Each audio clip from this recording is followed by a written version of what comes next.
Good morning and welcome aboard. The good ship Rising is chugging along. We've got calm waters ahead, open seas. Isn't that wonderful? That was a more flamboyant introduction than yesterday, Robby. I'm in a very nautical mood again because of this book I'm reading about the Arctic expeditions. That's a good thing. And talking of Arctic matters, temperatures have improved slightly. It was very cold yesterday. They were gaslighting us by saying that, oh no, it's always this cold. What are you talking about? It's all in your head. You're making it up. It was and not. We said lies, and we found out that it was colder than it should be. And now it's heating up, so we're happy enough. We're just fine now.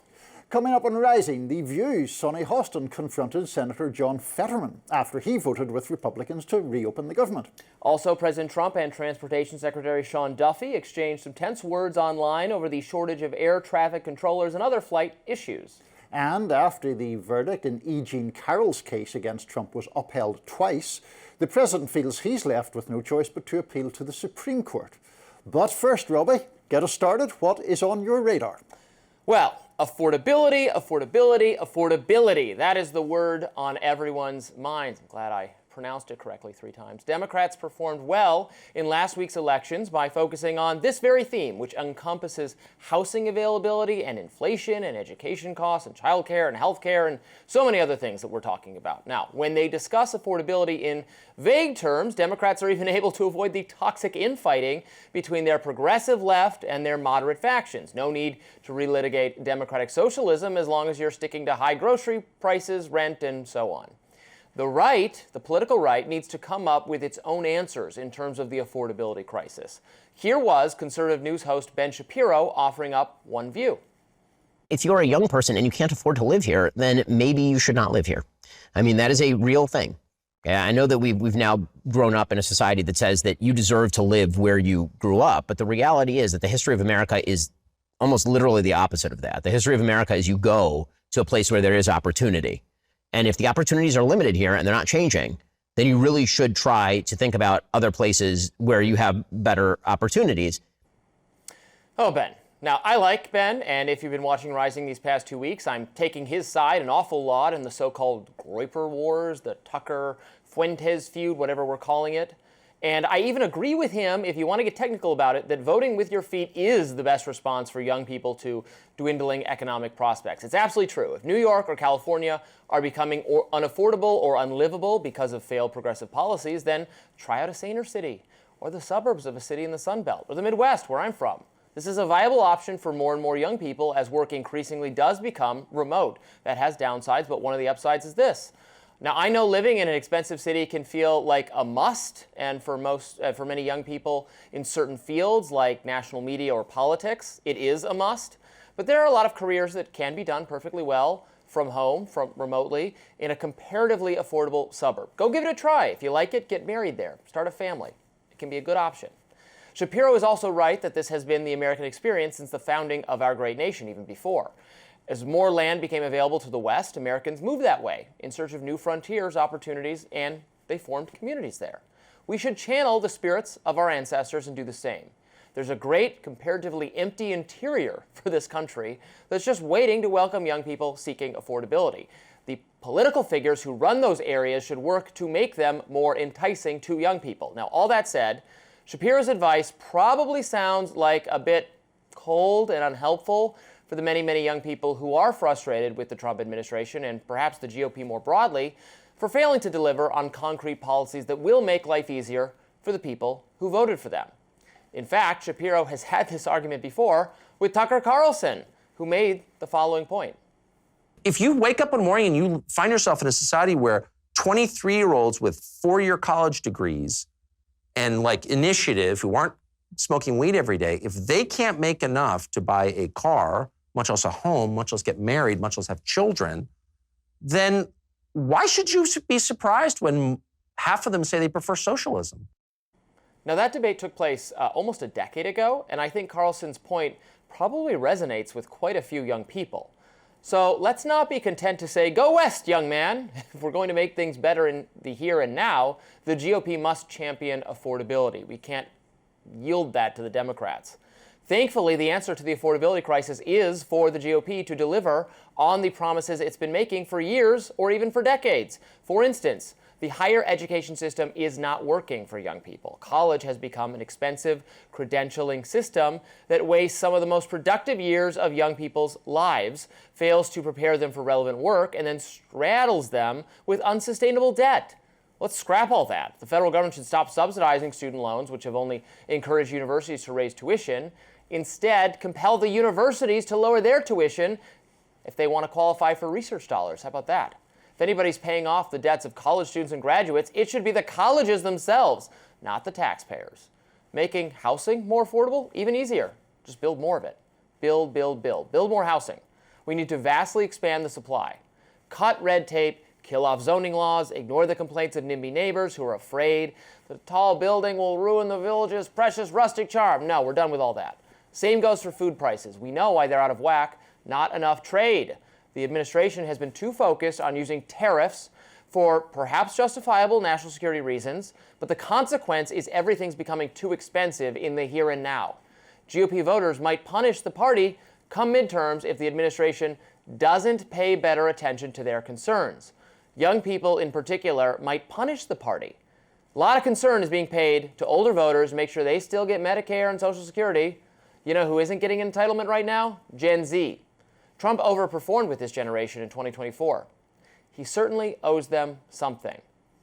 And Niall, that's in the background of this sort of ideological feud taking place between Tucker Carlson, Nick Fuentes, those type people, and Ben Shapiro and others on one side. You know, it's about Israel and anti-Semitism and racism and other things, but it is also about a frustration that disproportionately young conservative men have right now with the GOP and with Trump. There's a lot less love for Trump fondness for Trump than I remember there being among the Fuentes subset, because they think he's not delivering, the GOP is not delivering their interests, that their economic conditions are still very difficult, even relative to not just we're all suffering, life's hard, but relative to other demographics. So hard to buy a house as a young person, to afford childcare. People are delaying families because they won't be able to afford childcare. They still have debts from student loans. That whole system needs to be scrapped and replaced. It's rapacious. And so I'm urging the GOP to pay a little bit more attention to that. Democrats seem to be coalescing around this affordability idea. It's going to get complicated as their different factions war over what the actual policy looks like. Yeah. But they are talking about it in a way I'm not hearing from Republicans. Yeah, look, I think that obviously the issue of affordability is massive, and we've seen, Zoran Mamdani, who you would obviously disagree with strongly, I would have more sympathy for him, but it was the signature issue in his campaign. I think the point about the Shapiro clip that we played and the sort of uproar that followed was, I think, to do with just a perceived lack of sympathy or empathy in his part. It's just like, well, if it's too expensive, you should just move. Some way that's just his tone. He just comes across that way, robotic a little bit. He does, I think, to a degree, but I think the problem or the danger in that approach, whether it's Ben Shapiro or anyone else, is you can sometimes seem to be sort of jumping past the actual issues. Right. And just to mention one that I think is more prevalent, being mentioned on the left than the right, is just the increasing corporatization of rental accommodation for people. I was looking up, as I was listening to your radar, stats where the biggest corporate landlords in the country have like 100,000 units and upwards. So these are not situations where it's very expensive to live in New York because a lot of well-paid people are there and they pay more for rent. It's to do with a broader pattern of the nature of the rental market changing. And ProPublica did a big investigation a couple of years ago about those companies colluding to keep rents elevated, which obviously makes it much harder to save to buy for a house if that's your objective. Meanwhile, Trump's best idea on this is a 50-year mortgage. Right. We don't want that. Right. Nobody likes that idea. Lifetime debt. It's just ridiculous. That's more of this same kind of student loan type scam where it sounds good. Oh, I'll pay less per month, but you pay interest. Yep. And so if it's over long, you'll pay more in the fullness of time. And most people don't own a house for 50 years. So you'll own less of the house when you actually go to sell it. You'll have less equity, less profit. That's just a horrible idea. I mean, if people really want it that way and a private lender wants to give it to you, then it's none of my business, but the government shouldn't structure it to be offered. No, and the amount of added interest you pay by expanding the length of the mortgage for an extra 20 years is enormous. We're not talking about like 50 grand. It's like $1 million on the median priced house of interest if it gets elongated to that degree. Yeah, we need to get away from that. You need to, again, that's more price disguising, more confusion. Buy something and then own it. That is the dream of young people. It's a realistic dream. It's what the generations before them have wanted. And it is true in some cases economic prospects dwindle in your hometown or the place your family grew up, and you got to move somewhere else. To the extent we're all immigrants at some point, that's a choice our grandparents or great-grandparents or great-great-grandparents made from the old country to here. So that is true, but that idea should be presented a little less callously, I think, and we should also work to improve things now. Agreed. Coming up, Democratic Senator John Fetterman explains why he voted with Republicans to end the government shutdown. We'll be right back. Under this shutdown, no one was getting anything. There was no SNAP. There was no, health care extensions on those things around there too. So for me, it's like reasonable Democrats can disagree on certain kinds of core things, but I hope we could all agree that chaos is the wrong response for the kinds of chaos that our nation has been in after the president's reelection. Pennsylvania Senator John Fetterman there, one of the 8 non-Republican senators to vote to end the government shutdown, defending his vote on The View Tuesday. Fetterman, along with his 7 other colleagues who voted for the funding bill, have received a flurry of criticism for their decision to end the shutdown, especially following the sweeping Democratic election wins last week, something that the late-night shows relentlessly mocked after the weekend. Take a listen. Democrats drew a line in the sand. They said, we are not going over this. And today, after 41 days, they pulled out a shovel and a bucket, and they ate all that sand and got nothing for it. Isn't that great? The president's poll numbers are historically bad. He just got booed at a football game, and voters handed Democrats huge victories in Tuesday's election. So naturally, Senate Democrats looked at all of that and said, now is the time to cave. Where in the art of war... Sun Tzu said, never press your advantage. It's unseemly. Fighting's hard. How about a snack? Jon Stewart's so much funnier. Yes, we mutually enjoy Jon Stewart. The View's Sonny Hostin appeared similarly outraged at the Democrats' decision to end the shutdown and confronted Fetterman during his appearance yesterday. Take a look at that. Bernie Sanders said the vote was a horrific mistake. Governor Gavin Newsom called it pathetic and a surrender. Poll after poll found more Americans on both sides of the aisle blaming Republicans. Even Marjorie Taylor Greene blamed the GOP. As you mentioned, Democrats had big wins last week, so you had momentum. Why give in now? Why bring a butter knife to a gunfight? Hostin continued, saying she didn't believe Republicans would negotiate healthcare costs in good faith. Here's how Senator Fetterman responded. First of all, MTG is quite literally the last person in America that I'm going to take advice. I don't need a lecture from whether it's Bernie or the governor in California, because they are representing very deep blue kinds of populations after the election a year ago. We got to forget some of the things that cost us that election, or now for me, it's like, that's why I'm trying to remind people that kinds of the extremism, we can't return to those kind of things and realize we need to find a way forward. I mean, on one hand, look, I obviously understand the progressive, or I think it's not even just progressive, just Democratic overall frustration with John Fetterman.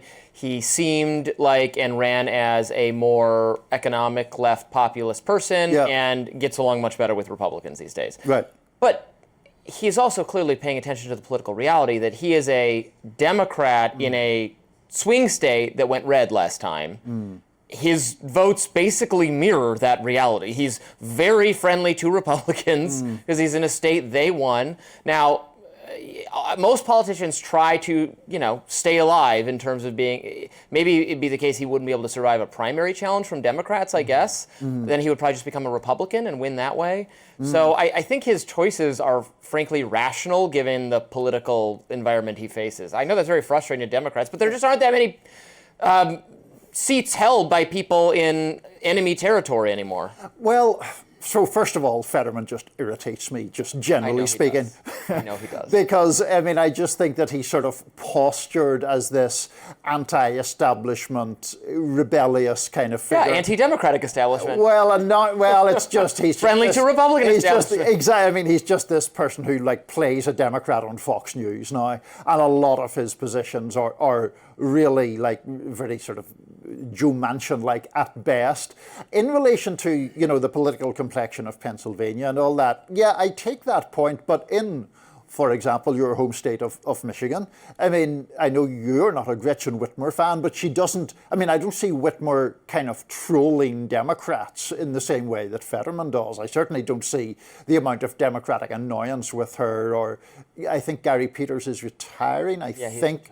But, he's also not sort of at the forefront of this trolling behaviour. Just circling back to where we started, I think part of the frustration on the left and among Liberals is that those election results were very strong. Polling did show a plurality of people, at least, blaming Republicans rather than Democrats for the shutdown, and they chose that moment to cave. Yes, there were political complications to the struggle to fight on for increased Obamacare subsidies and all of that, but it just seemed so defeatist in the immediate wake of elections that had been won by much more combative figures. Yeah, I get all that. We've discussed it. I probably makes sense to me what you're saying, and the Democrats folding then is kind of weird. By the same token, I don't think Republicans were going to throw in the towel at all, and the filibuster is, as we mentioned yesterday, is the most interesting part of this because there might have been some actual movement on that, which Republicans wanted to forestall. Maybe that would have been Democrats' best bargaining chip. Trump wants to change the right. filibuster. You're not in step with your own president now because more institutional Republicans don't want to alter that because they don't want to give that power to Democrats in the future. But and it was also just the pain of, Fetterman probably has a lot of SNAP recipients in his state. Sure. Who are feeling the pain and are going to give him his favorability ratings in his home state are very, very high. Very high. He's like the only Democrat who improved his favorability by being, you just hate him. You just hate him, Niall. Well, I really just from everything from Gaza to marijuana to health. He used to be a big legalized pot guy, and then he signed up with some bill that kept a hemp ban recently. Not that that's a particularly burning issue for me, but it's just I just think he's drifted from virtually all the things he was purporting to believe. Let me try this one on though. For Democrats have a kind of structural disadvantage in the Senate. Their odds of retaking it ever again are not so fantastic. Obviously, it could happen, but it's not fantastic. They need to kind of get creative in some states, in red states, with Dan Osborne type people who are going to slam Democrats and be all over the map in terms of what their actual politics are and are going to vote with Democrats very unreliably, but will not be Republicans. And that's if they ever want a technical majority, that's the deal they're going to have to make with people in some of these states. Yeah, and there used to be people like Mary Landrieu in Louisiana and things who were like that. But anyway, I still hate Fetterman. President Trump is asking the Supreme Court to overturn the verdict in the E. Jean Carroll case. Coming up, why Trump says the case came to the wrong verdict and should be thrown out. President Trump turning to the Supreme Court to try to settle one of his personal legal battles. On Monday, the president's lawyers asked the High Court to throw out the multi-million-dollar judgment against him in the civil lawsuit brought by writer E. Jean Carroll. According to the Associated Press, Trump's lawyers argued that the allegations of sexual abuse and defamation were a politically motivated hoax and said that they were propped up by, quote, a series of indefensible evidentiary rulings that allowed Carroll's lawyers to present highly inflammatory propensity evidence against him. Trump's lawyers also accused the trial judge of warping federal evidence rules to bolster Carroll's claims, They argued to the High Court that because of the evidentiary errors, the juror handed down an unjust judgment of just over $83 million. Despite the president's claims, though, the verdict has been upheld twice on appeal. Most recently in September, when the Second Circuit Court of Appeals ruled that the jury's damages awards were, quote, fair and reasonable. The Supreme Court has not yet ruled on whether it will take up the case. Well, look, I didn't follow this case with thoroughness and expertise. I don't know how you can really adjudicate or litigate something that happened that long ago, and it's just a gut feeling whether you believe her or you believe him. I have no idea whether it happened or not. I don't know, and actually that's not what was being litigated. What was being litigated was whether him saying she's lying was defamation, although that speaks to the underlying truth of the claims. They gave her a judgment that seems ludicrously high to me, but that's the decision they reached, and who am I to say it was wrong? I wasn't I wasn't a judge or jury involved in the case, but he has every right to pursue whatever means are available to him through the judicial process to overturn that if he wishes, and if the Supreme Court wants to look at it, they can, and I have no idea if they will or not. Yeah, I think that the size of the verdict was related primarily to the defamation case. Now, there were damages as well for, let's not jump past the fact that he was found liable of sexually abusing E. Jean Carroll in a civil case, not a criminal conviction, but nevertheless, it's a pretty damning verdict or judgment against him.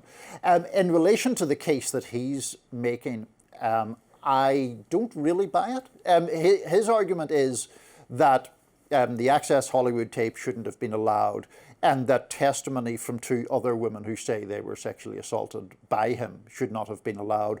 One of those women was the instance where she alleged he'd abused her on an airplane in like the late 70s. And the other one, you may remember, there was a People magazine writer who'd gone to Mar-a-Lago and said that she had been pushed against a wall by him and kissed without her consent. He, of course, denies those, but the legal doctrine around that seems pretty clear to me, which is that while you can't introduce evidence that just to prove someone is a good or bad person, you can introduce evidence if it proves habit or manners of behaviour, and the nature of those alleged assaults was very similar in its particulars to what E. Jean Carroll was alleging.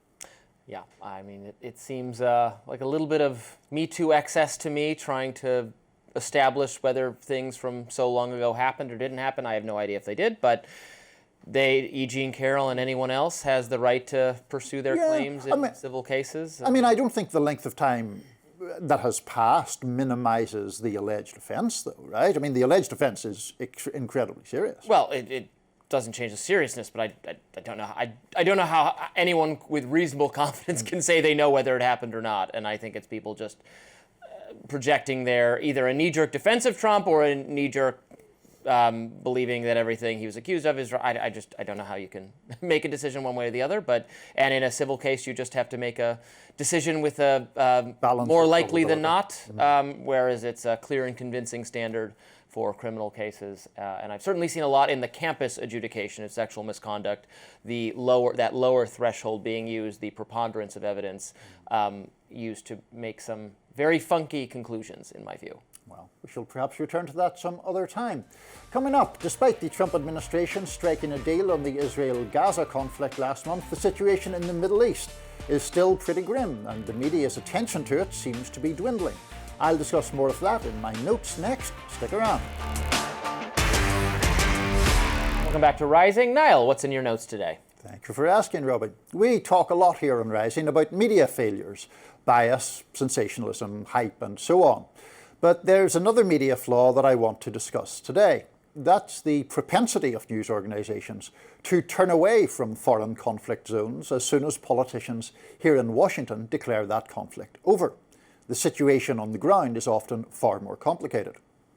I'm talking, of course, about Gaza and about the occupied West Bank too. It's about a month since President Trump announced an agreement on the first phase of a ceasefire deal between Israel and Hamas. And you can feel Palestine slipping further and further down the American media's list of priorities. That's despite a ceasefire that hasn't actually involved very much ceasing of fire. More than 240 Palestinians have been killed by Israel since the declaration of a ceasefire. That's according to the Gaza Media Office. The Palestinians say Israeli forces have violated the ceasefire almost 300 times. And Israel attacked Gaza on 25 days out of the first 31 days of the supposed ceasefire, according to an analysis from Al Jazeera. Some ceasefire. Meanwhile, the situation in the occupied West Bank remains grim. Attacks by Israel's so-called settlers against Palestinians proceed, often with impunity. Not everyone in the media is just moving along from the horrors inflicted on the Palestinians, however. On Monday, British broadcaster ITV showed an important new documentary. It's called Breaking Ranks Inside Israel's War, and in it, IDF soldiers speak out about what they have done or witnessed. They detail the widespread use of civilians as human shields. They describe people being shot while seeking aid. And above all, they talk about a military assault where all moral or ethical guardrails have been lifted and where any pretext to open fire will do. One soldier, Eli, describes an incident where a senior Israeli tank commander orders a strike on a building. The building is inside a supposed safe zone. Quote, "A man was standing on the roof hanging laundry and the officer decided that he was a spotter," Eli says. "He's not a spotter, he's hanging his laundry. You can see that he's hanging his laundry." Eli goes on to say how the man had no weapons, nor even a set of binoculars. Quote, "Unless he had eagle eyes, how could he possibly be a spotter?" And the tank fired a shell, the building half collapsed, and the result was many dead and wounded. Here's the documentary maker, Ben Zand, talking to Lewis Goodall of British radio station LBC about what motivated the soldiers to break the code of silence. They became increasingly troubled by what was happening on the ground, and they talk in very, very specific detail of incidents where higher ups have made them do things that they don't feel comfortable with, shoot to kill policies, kind of the general attitude within the military that there are no innocents in Gaza. And I think just they want to speak out about it. The IDF, for its part, says it, quote, remains committed to the rule of law. There are two larger points here. One is that there are almost certainly more atrocities yet to come to light in Gaza. And the second is we knew plenty already while it was happening. Outrages were taking place in plain sight. And that's important as we trace the story back here to Washington. I've always tried to be clear on one point. Joe Biden and the people around him acted appallingly in facilitating Israel's actions in Gaza. It's the great moral disgrace of the Biden presidency. And we're finding out more about that too. Just last week, Reuters reported how in the waning days of the Biden administration, the US had gathered intelligence that, quote, Israel's military lawyers warned there was evidence that could support war crimes charges against Israel for its military campaign in Gaza. Of course, if the Biden people had agreed with that assessment, American arms shipments would have had to cease. So they didn't agree. According to Reuters, the loophole found was that, quote, the US had not gathered its own evidence that Israel was violating the laws of armed conflict. Quite a rare example there of Team Biden not taking the Israelis' word for it. According to a separate report from HuffPost, Biden himself, quote, personally considered new American intelligence focused on possible violations of US and international law by Israel in his final weeks in power. And then he, quote, rejected suggestions from advisors to reduce American involvement. That kind of dismissiveness was evident from Biden and his people all along. Way back in April 2024, an Israeli drone strike hit a World Central Kitchen aid convoy. 7 aid workers were killed. I got the chance to ask Biden spokesman John Kirby about that at the time. Here's some of our exchange. Is firing a missile at people delivering food and killing them not a violation of international humanitarian law? Well, the Israelis have already admitted that this was a mistake that they made. They're doing an investigation. They'll get to the bottom of this. Let's not get ahead of that. Your question presumes, at this very early hour, that it was a deliberate strike, that they knew exactly what they were hitting, that they were hitting aid workers and did it on purpose, and there's no evidence of that. I would also remind you, sir, that we continue to look at incidents as they occur. The State Department has a process in place. And to date, as you and I are speaking, they have not found any incidents where the Israelis have violated international humanitarian law. And lest you think we don't take it seriously, I can assure you that we do. We look at this in real time. They have never violated international humanitarian law ever in the past 5 to 6 months. I'm telling you, the State Department has looked at incidents in the past and has yet to determine that any of those incidents violate international humanitarian law. As the old saying goes, there are none so blind as those who will not see. But we, in the media or among the public, don't have to be among them. So, too bad you didn't get to question Karine Jean-Pierre on it. Well, maybe John Kirby's a little bit better at what he's doing there. Maybe some other time. I mean, he very much took the lead on that issue. She was bad at her job. That's such a side issue. I'm not trying to waylay your radar, but yeah, I mean, I find him more anyway. I mean, we'll let him say what he wants to say. On the substance of what you had to say, this is one where I don't particularly disagree. I think, I reflect even on my own credulousness over the course of the conflict in saying, earlier on when they were accused of striking a hospital, or it was unclear who hit a hospital and, making some fight about that. And maybe it's still unclear, I don't know, but they hit hospitals over and over again subsequently. So what does it matter? Exactly. And at that time it was like, Israel would never do that. Right. What an appalling allegation to make. Boom. And then it was just like disgraceful. Yeah.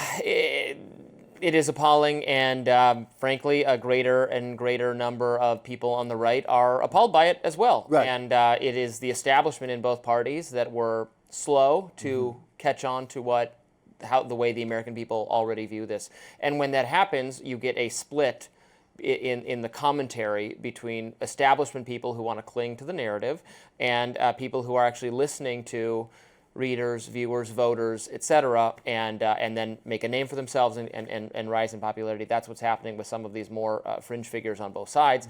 It's because they're speaking for an underlying idea that exists among the American people that this was wrong. Right, and I think that is one of the several things in the recent past where the establishment view has come to be seen as wrong. I mean, one of the things I was sort of pointing out in the radar was that this is not me speaking from this chair in some liberal partisan way. I mean, I think Biden was appalling on this issue, and I think he was surrounded by a lot of people in that sort of Washington foreign policy establishment whose reflex is simply to support Israel under almost any circumstances. I mean, advisors like Brett McGurk are very much in that category.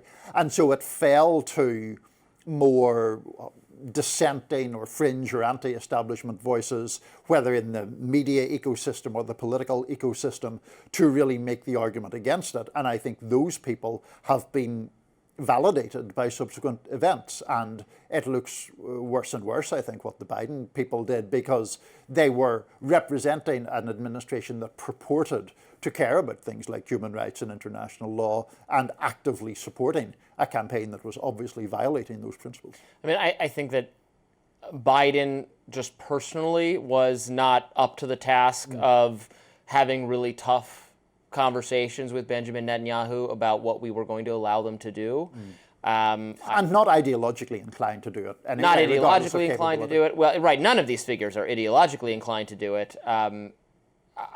I also think he's very difficult to constrain, and I'm not sure it can be done, and which is why I would just turn off the aid money regardless at this point. I don't think. I think their behavior is the government's behavior is going to be what it's going to be, and we're not going to like it, and we might as well just shut off the aid. Which I think would in fact have the active effect of constraining them anyway. So yeah, that's what I know. People on the left, I'm skeptical of that, frankly, but if it does, good.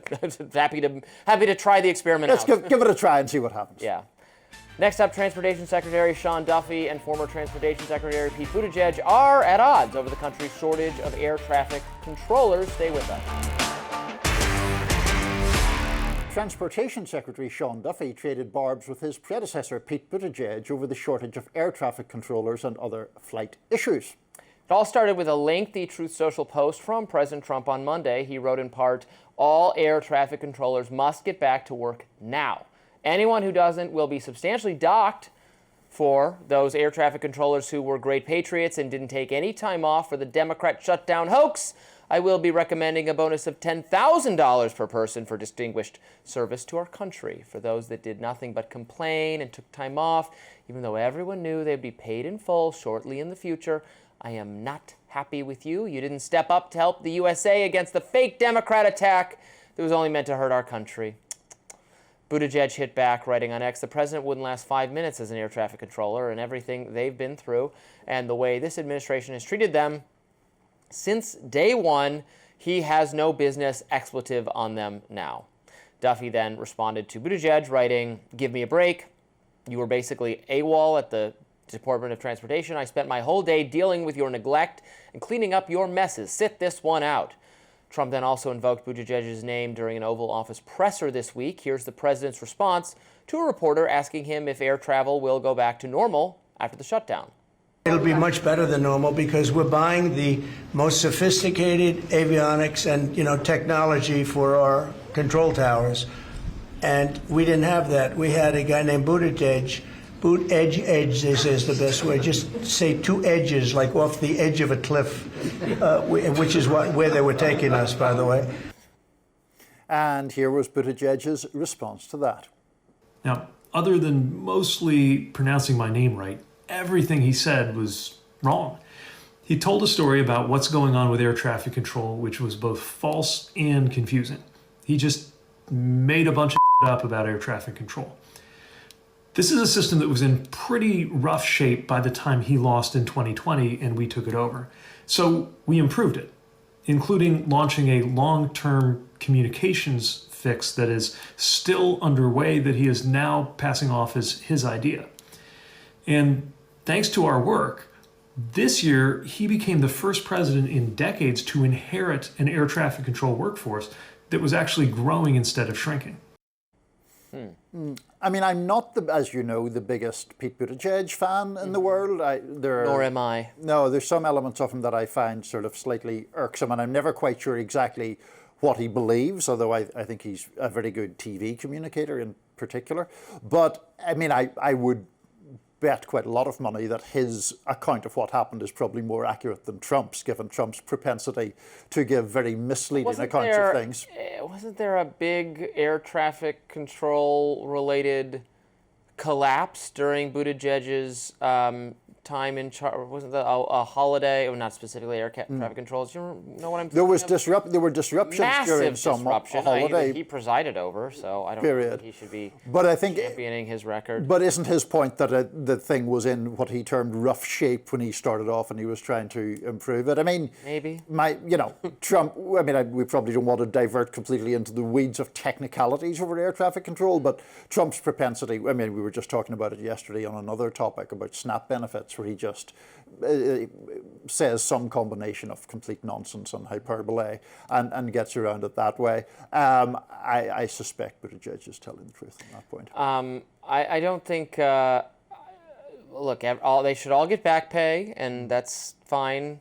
I doubt anybody's going to get a $10,000 bonus. That sounds kind of expensive too for doing your job. Is not something I'd be inclined to give out personally. But probably if people left their job, I would fire and replace them. And that's what I would do. But there are so many instances where it's hard to tell whether Trump is actively proposing a real thing or just shooting his mouth off. Well, he wants to give $2,000 checks to everybody because stop trying to bribe everyone. Just have better policies. And he wants on healthcare in this kind of unspecified way to give billions of dollars to the people rather than health insurance companies, which in broad strokes I don't really disagree with. But it's like, how exactly is he going to do that? I have a hard time adjudicating or evaluating. I'm using the word adjudicate a lot today. Evaluating. Let's try that one out. Okay. How dysfunctional or how doomed or overburdened the air traffic control system is, because I feel like we're constantly consuming news stories saying it's about to collapse, it's calamitous, they're overworked, they're stressed out, we need more of them, planes are going to start falling out of the sky any minute. On the other hand, they never do. Planes don't, like the number of air fatalities in like my lifetime or in the last 20 years is so low. I compare, there's 50,000 car deaths every year. There's like 0 plane deaths. They almost never crash. They virtually never crash. There's been a door has fallen off and somebody's gotten sucked out like a couple times, which is very bad. But we're 5 deaths versus 50,000 a year. Yeah. But maybe it's all about to go. I mean, one serious plane crash would be the end of. Well, I mean, I'm literally just thinking to that point because there was the crash here in D.C. Of course, helicopter flew into them. And was that pilot error, or was that pilot error? Okay. It was the helicopter pilot's error. I mean, it was almost a kind of reasonable error because this lane specifically, where the planes and the helicopters fly so close to each other, is very bad and very dangerous, and it's a difficult maneuver to operate. But I read an exhaustive New York Times story on it that the helicopter pilot was warned and I'm not saying, oh yeah, I could have flown that helicopter. Like, it's a complicated and difficult maneuver, and it's hard to tell because the lights of the city, but the water itself is not lit up, and they use whether you use the like night vision goggles the night vision goggles can in some ways make it worse, and you can just there could be a light right next to you, and you think that's just the light of the city, but it was the light of the plane that person drove into. Yeah. But it was not an air traffic control problem. Yeah. So. Yeah, I mean, I just don't think it inspires very much confidence when you have Duffy and Buttigieg and Trump all in this sort of slanging match. I was going to use some other term there, but we're not allowed to use it. Slanging match between each other, kind of hurling insults and trying to figure partisan, out. Right. The Democratic one says Republicans are doing a terrible job. The Republican one say, no, it's just the Democrats who did it. It's just kind of a cable news partisan fighting. We're not arriving at greater truth that way. No, it just becomes more of a mess, I think. Yes. The author of The Handmaid's Tale raised some eyebrows by saying that she gets attacked by the left more than the right. We'll be right back after that. Canadian author Margaret Atwood recently sat down for a wide-ranging interview with CBS's 60 Minutes. Atwood's most famous novel, of course, is The Handmaid's Tale, which tells the story of a dystopian society where women are stripped of their rights and forced into slavery. In 2017, the book was adapted into an Emmy-winning TV series that aired for 6 seasons. Both the book and the TV show were highly praised, especially in progressive circles, with many calling it a cautionary tale, showing the importance of feminism. But for her part, Atwood has at times pushed back against the feminist labels assigned to her work, and in her 60 Minutes interview, she even said this. Just for the record, I've always been attacked more from the left than I have from the right. Why's that? Well, I think the right thinks I'm irrelevant. And the left thinks that I should have been preaching their sermon, whatever it may happen to be, and that I am therefore a traitor for not having done that which they themselves would do. And what's your response to that? It's unprintable. It involves a finger. According to 60 Minutes, Atwood's books have been banned in 135 American school districts. In the interview, Atwood railed against Alberta, Canada, for banning The Handmaid's Tale in its schools. That ban was later put on pause and has not been permanently implemented. Some conservatives, though, were dismissive of Atwood's comments. Right-wing commentator Matt Walsh sarcastically wrote on X, "If by banned you mean the book is available everywhere the books are sold and has been obsessively promoted by every major media outlet for decades and adapted into 6 seasons of a streaming show on Hulu and not actually banned anywhere in any form at all, then yeah, the book has definitely been banned." I'm not overly familiar with The Handmaid's Tale. I didn't watch the television show. I'm sure I would have liked it if I watched it. I like a lot of the actors and actresses in it. It looks like an impressive prestige television show, and I can appreciate things even if they don't have my particular political vantage point. And I assume, based on her comments, it's probably more politically complicated than simple, this is liberal propaganda. As she says, a lot of liberals don't like her for not telling the story the way they would have told it. I do take, not with this work specifically, because I think if this book was being kept out of a school library, that would be pretty ridiculous. It's not, it is literature, it is of literary value, it's not, it doesn't have pornographic images in it. Sometimes when liberals say, oh, I can't believe they're banning this book from the school library, it's like a literal, like, it has sexually explicit about gender and sex, and that is just not, it's not age appropriate. And they'll go, oh no, you're banning, you can't have that in the school library, sorry. It's not, you can have The Bluest Eye and The Handmaid's Tale and things that have political themes and sexual themes. If they're trying to keep those out, I will fight it every time. If it's like literally graphic pornography, sorry guys, it's school. Right, but I mean, they are trying to keep Handmaid's Tale out in some places, like we mentioned in the introduction, I think 135 school districts. Right now, PEN America, which tracks these things, say in this exact school year, Handmaid's Tale specifically is banned in 12 school districts. Now, I know the argument is, well, 12 school districts in the United States, that's not hardly a blanket ban.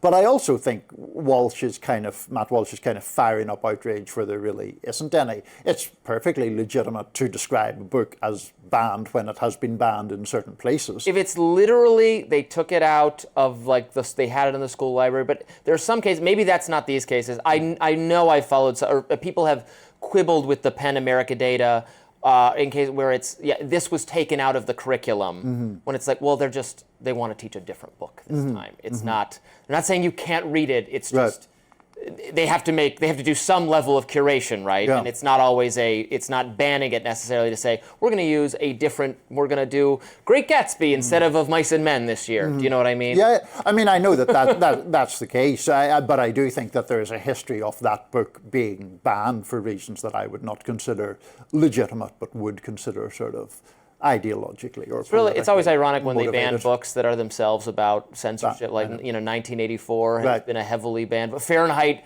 451 explicitly about the literature being burned by an authoritarian government is often banned. Can't have books about book banning. Ban those books completely. Can't have books about book banning. I love those kinds of. I'm a big 1984 fan. Yes, big Orwell fan. The Road to Wigan Pier is a less well-known George Orwell book, which is excellent. Yes. Oh, maybe I'll pick that up after I finish The Terror. There we go. On my next, keeping your reading habits. I once saw a college production of 1984 that they adapted. It was marvelous. It was so good the way they did it. It was very good. There's a movie. Really impressive. Yeah. Yes, the movie is good too. That does it for us on Rising Live. Look out for more exclusive YouTube content coming your way today, and be sure to like, share, and subscribe to the Hills YouTube channel so you never miss any content. And for those of you who like to listen while on the go, we're now available anywhere you listen to podcasts. See you back here tomorrow.